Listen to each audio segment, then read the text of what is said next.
Assalamualaikum warahmatullahi wabarakatuh. Hai halo Delvers, selamat datang di channel Tamara Del. Di video kali ini aku akan membahas mengenai salah satu tragedi penerbangan yang melibatkan maskapai Jerman.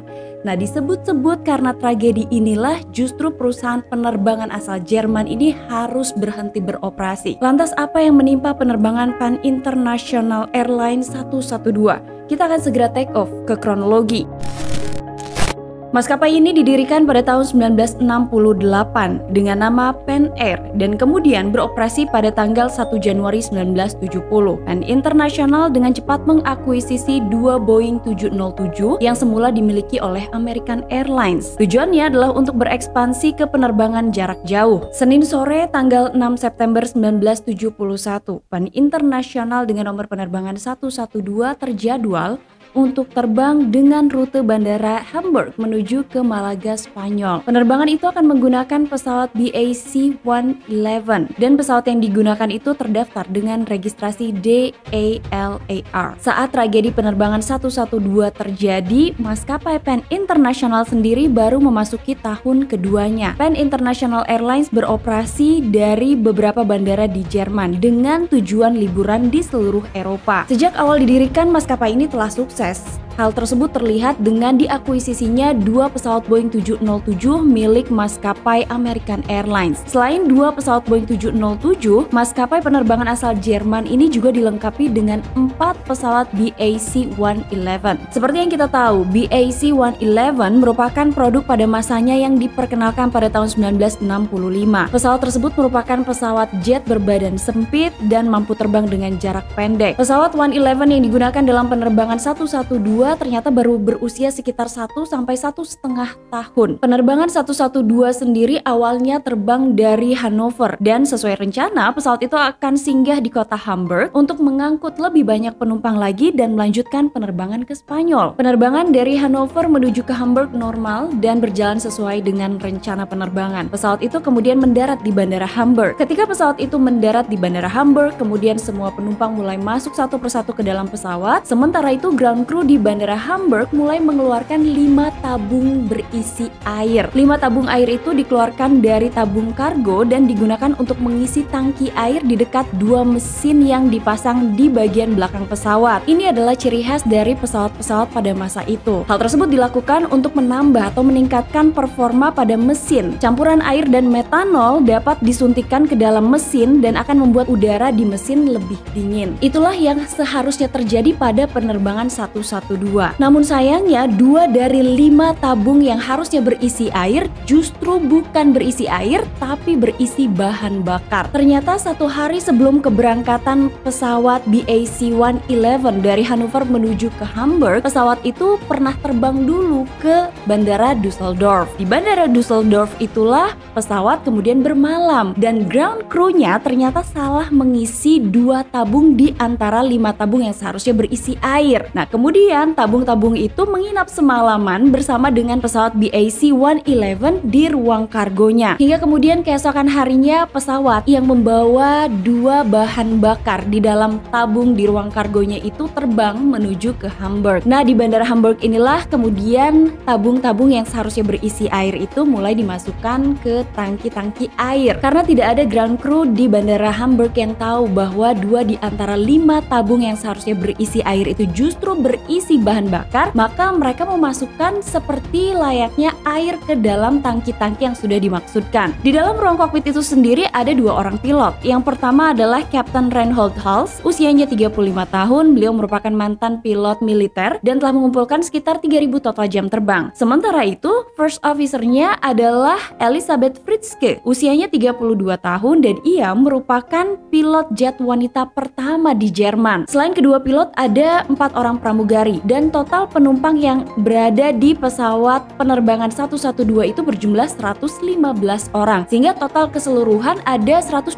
orang di dalam penerbangan 112. Ketika lewat dari jam 6 sore, penerbangan 112 mulai persiapan untuk keberangkatannya. Semua penumpang dan juga kargo sudah siap. Selanjutnya, izin untuk taksi penerbangan 112 diberikan. Pesawat itu mulai meluncur ke landasan 34. 18 menit kemudian atau sekitar pukul 6 lewat 8 18 sore waktu setempat, penerbangan 112 diizinkan untuk lepas landas. Lantas kemudian pilot mulai menyalakan mesin pesawat dan saat itulah pesawat mulai meluncur di runway dan kecepatannya bertambah. Ketika first officer menyebutkan V1, kecepatan pesawat mulai bertambah, tapi justru kedua pilot mulai melihat ada sesuatu yang aneh dari instrumen pesawatnya. Pada saat itu mereka mengamati suhu mesin menunjukkan pembacaan yang lebih tinggi dari biasanya. Tapi memang kondisi cuaca saat itu agak hangat dan mereka berpikir bahwa kenaikan suhu mesin tidak terlalu ekstrim sehingga kedua pilot melanjutkan upaya untuk lepas landasnya. Seperti landasan pacu pada umumnya, landasan pacu 34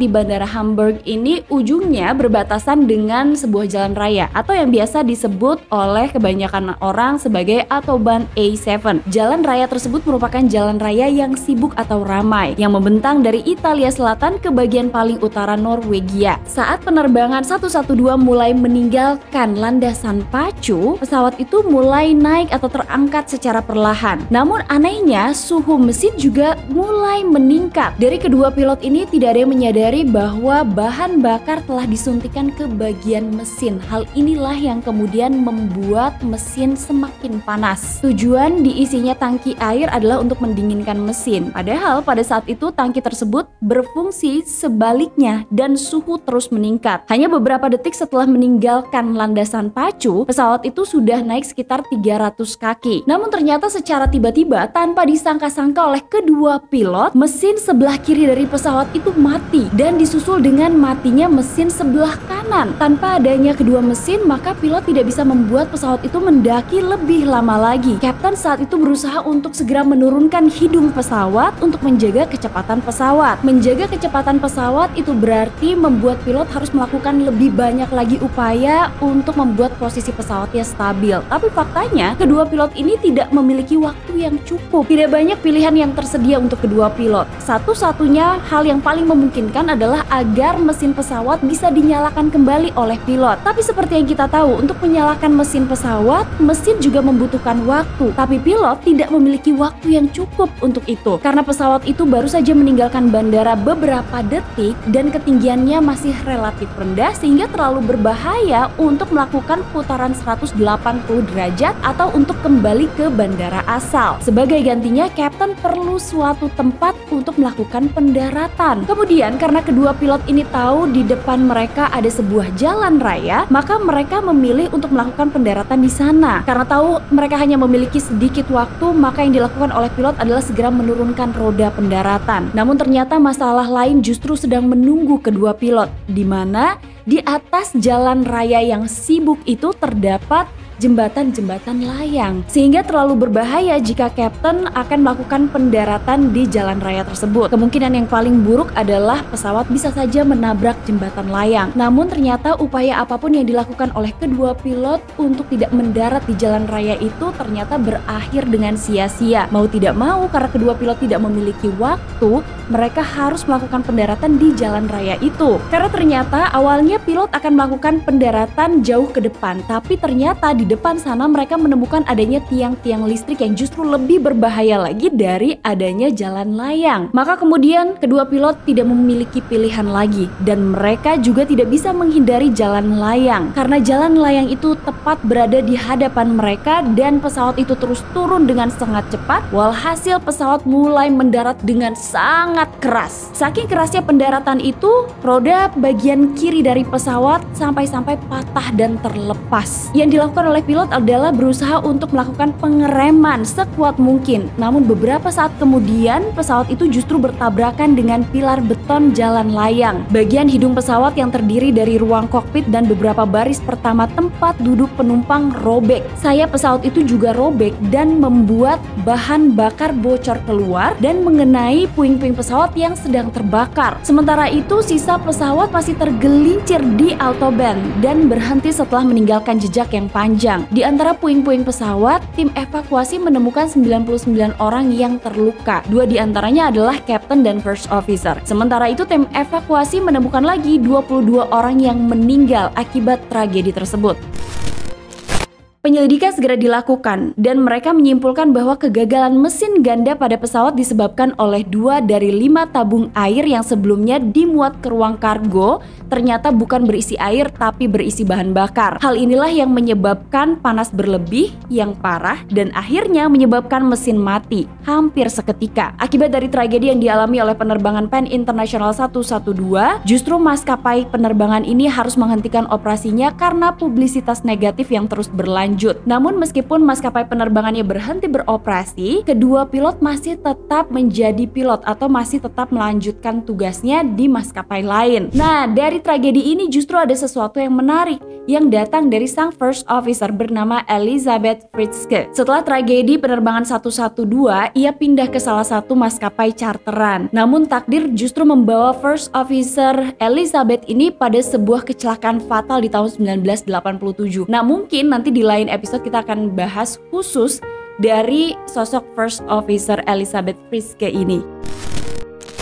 Hai halo Delvers, aku masih kangen-kangenan sama kalian, jadi aku mau bacain lagi 2 dari komen kalian ya. Yang pertama itu adalah dari Kak Epia Dulmuhi 2410. Ini aku bahas komennya dari video Al Italia 771 ya. Kak, bahas tabrakan kereta di Yunani pada Februari 2023 kemarin ya Kak, yang menewaskan puluhan orang sehingga menimbulkan aksi demonstrasi keras terhadap pemerintah di sana, dan ingin tahu juga apa yang terjadi beberapa hari setelah kecelakaan itu dan kenapa juga Menteri Transportasinya mengundurkan diri. Mohon balas ya Kak di next video nih. Nih, udah aku bacain, tapi aku harus cari sumbernya dulu. Ada apa sebenarnya dengan tabrakan kereta di Yunani Februari 2023? Mudah-mudahan datanya udah lengkap ya. Yang kedua adalah dari Mr. Calif. Kekurangan pesawat-pesawat komersil sebenarnya di radar mereka. Kalau seperti pesawat-pesawat pribadi, mereka punya 3D radar semacam tren Google Map. Kalau pesawat-pesawat komersil kebanyakan tidak ada kalau mereka merubah rencana dan belum tahu bisa fatal. Apalagi kalau mereka bawa pesawat dalam cuaca hujan deras atau gelap. Mereka tidak tahu di depan mereka akan ketemu bukit atau gunung. Nah, ini juga jadi catatan penting bagi dunia penerbangan, di mana banyak beberapa tragedi yang pernah aku bahas, di mana para pilotnya justru nggak tahu mereka terbang di mana, mereka keluar dari jalur penerbangan, bukannya mendarat di landasan pacu, justru pesawatnya mendarat setelah menabrak atau menghantam bukit ataupun gunung. Semoga hal-hal semacam ini tidak pernah terulang kembali. Seperti yang kita tahu, pesawat-pesawat saat ini udah mulai canggih dan sudah sangat canggih bahkan. Jadi mudah-mudahan tragedi semacam ini tidak akan pernah terulang lagi. Amin. Terima kasih untuk kalian yang sudah nonton, sudah subscribe, sudah nyalain lonceng notifikasi, udah di like juga. Sampai ketemu di episode selanjutnya. Assalamualaikum warahmatullahi wabarakatuh. Bye-bye. Lantas apa yang menimpa penerbangan?